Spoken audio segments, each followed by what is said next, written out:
As regulatory actions are completed moving forward, a few additional fields are now required. This includes the expected submission date, which for an internal adjustment should be selected as today, or if it's a different object or target, then you may select a date in the future, as well as information on the actual registration page.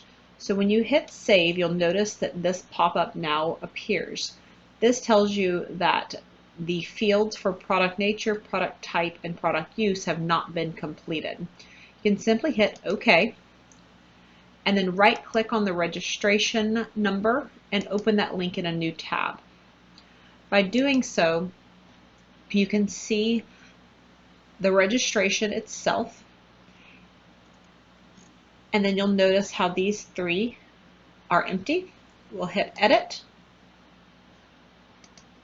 Complete,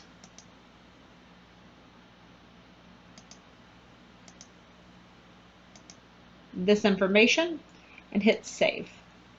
When you return to the regulatory action, you will be able to hit Save, and this error message will no longer appear.